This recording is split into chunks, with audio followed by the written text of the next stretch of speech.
How's it going, guys? Ryan Person here, Northwest Fishing Club. The Bearcat Classic was this past weekend. We hosted a summer tournament July 9th, this past Saturday. It was a 4-fish, no coal tournament.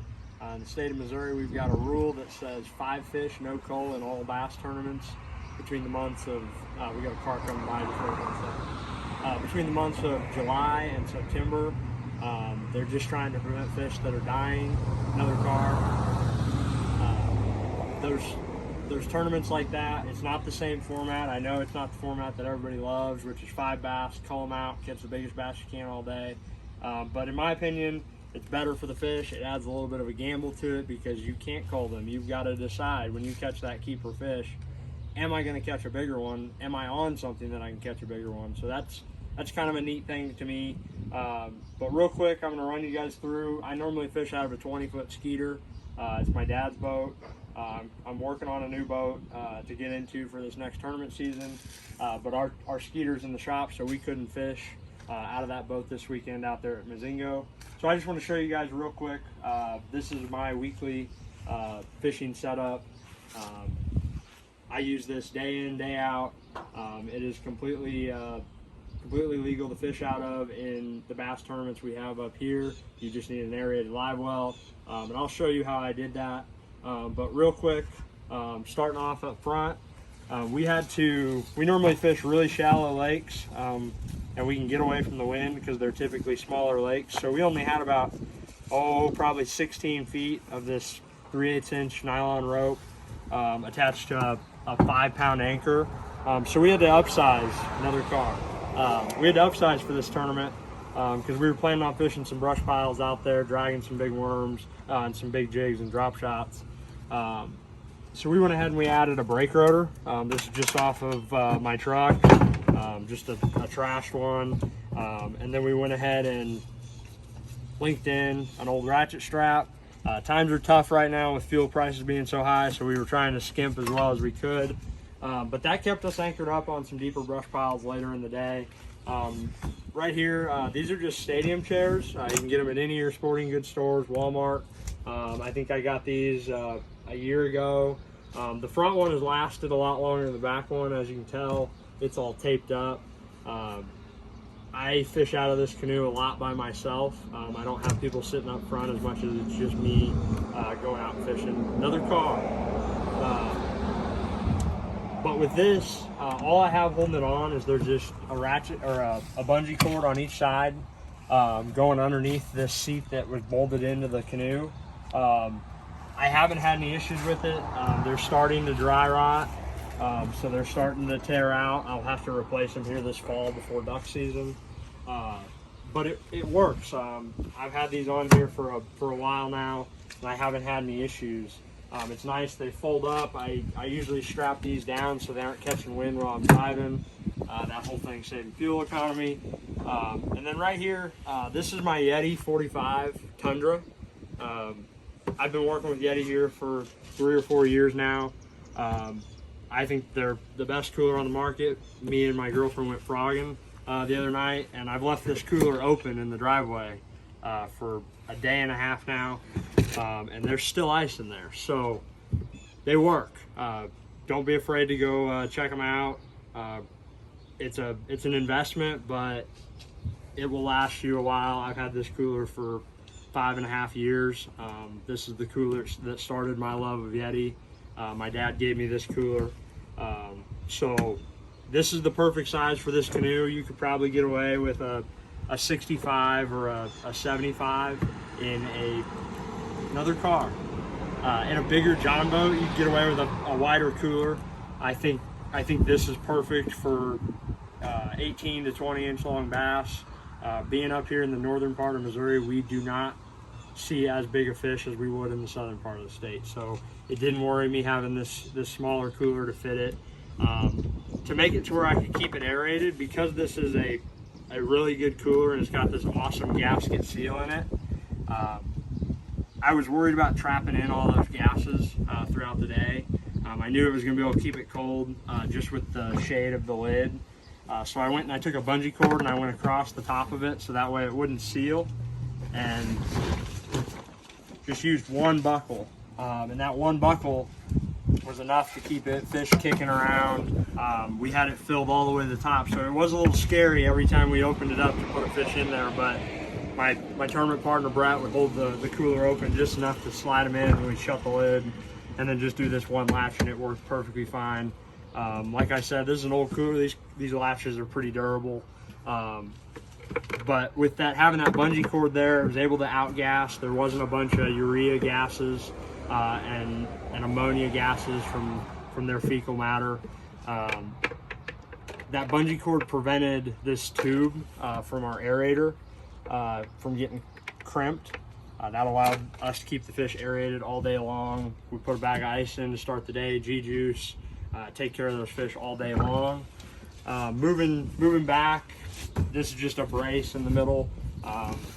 There's a gap underneath, but it's a pretty sturdy boat. This is a 13-foot canoe. It's got a motor mount back there, so it's meant to be hauling a load. I think it's got a 600-pound capacity. We didn't bring much tackle. We wanted to save that weight capacity in case we had a big old bag of fish that we could carry in this Yeti. But we actually caught a limit. It wasn't what we were hoping for, but it was a good day. So we kept it down to 4 or 5 boxes, just what we thought we needed. Being summertime, they're chasing bait. They're in the grass, catching them the way we like to catch them. Heavy line. In this side of the bag, I had our line for our leader material, mono for top waters, heavy line for jigs. I think that's 17 pound. And then this is 10 pound for our drop shots. Moving back, these were the baits that we used this weekend. This caught our fish off of the brush piles. This is just a Zoom trick worm with this 1/4 ounce weight and a 3/0 EWG hook. Leader length was not important. It was just getting that bait up out of the moss that's accumulating around the trees later in the year. That worked well out deep. Starting the morning off, this is a chatterbait that my buddy Joe makes. Custom built chatterbait. He does a pretty phenomenal job. He makes all these colors up himself, strand by strand. And he knows what I like. He knows I like throwing bluegill colors. For a trailer, this is a Tightlines UV Docks Dipper. This is the best chatterbait trailer I've ever fished with. Going back to my buddy Joe, when we go fishing and we have chatterbaits on the deck, this is the bait that we reach for to put on there as a trailer every time. It's a phenomenal bait. Just enough action to give it that profile, but not so much that it's overpowering that blade. That bait is still able to search and do its thing. And this is just a 6.5 foot medium heavy. This is actually my girlfriend's rod. I stole it from her for the weekend because she's got straight fluoro. And I have a lot of rods that I use with braid. This is a braid to leader 17 pound line to a pig sticker jig. This is just my favorite jig. It's not anything I'm affiliated with, but I go for cheap trailers that have a little bit of kick. It was a little bit murky water, so I went with a bluegill color with a black and blue trailer. It doesn't matter to me to matching the jig trailer. I think jigs are primarily about profile. You're trying to give them that bigger presentation because they're eating bluegill or bigger gizzard shad or bigger craws. My partner up front, this is not his setup, this was mine. I didn't want to tear into his rods without his permission. This is just a standard culprit 10-inch worm. This is in red shad. I've had a lot of success fishing deep and shallow with that setup. This is a 7 foot medium heavy. Actually, this is a 7 foot heavy with 20 pound fluoro for a leader with 40 pound braid, Shimano Metanium. My jig rod is a 7 foot medium heavy. I like a little bit of bend in it just because you're not trying to yank a giant hole in their mouth, and especially when you're fighting them in trees, it is nice to have that power to get them out. But if you're fighting them deep, they're going to have a lot longer to throw that bait. They're just trying to create that slack. So if you can minimize the hole that you're ripping in their mouth, a 7 foot rod has plenty of leverage. Medium heavy is enough power with some heavier line. And you got to remember, when you're using braid, you're going to be stiffening up your leader or your rod just by using braid. That braid has no stretch. So then you're compensating for a lighter rod. That's how I've always looked at it. That's how I've always fished it. This is not my drop shot rod, but going back to that drop shot setup, I normally use a 6'10" drop shot blank, but this is a 6-foot mag light. It's just what I had available up here. All my other rods are in the tournament boat down south. For soft plastics, we just kept it simple. We had a couple of these shoe boxes in here. They fit real nice underneath the brace there in the middle. I think the key with fishing tournaments out of these smaller boats where you can't make these long jaunts is you got to focus on the water you have. So keeping it simple, fishing every piece of cover you see, really dialing in how those fish are moving along the bank and on those brush piles out deep. I think you'll envision the baits you need, and that's what you're going to use most of the day. Don't be piling in a bunch of stuff you're not going to need, because you're just going to be kicking it around all day. You want to have as much free space as you can. We had, I think, 11 rods in the boat, and we only needed 4. As you can see, these are the baits we weighed our fish in on. So don't overcomplicate things with these smaller boats. This seat, it's been tore up. I'm a big believer in Gorilla Tape. I use it pretty religiously. I've used it on my door handle to fix my truck. I've used it on my bumper to fix my truck. I even fixed my radiator one time on a trip back from Table Rock fishing a tournament.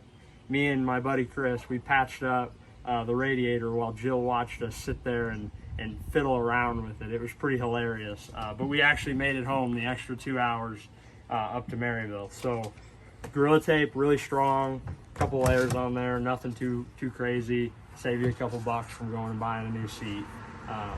Coming to the back here, I don't really fear the weight capacity in this thing. I've tested it. I've done a bunch of moving around in it. I've stood up and fished in it, so I don't worry about it as much as I would if I was in a small little kayak. So this is a Group 31 battery. It's just a wet cell. It's actually an old one from our bass boat. I didn't want to go buy a new one, so I just asked my dad if I could steal it and use it for this, and it works perfect.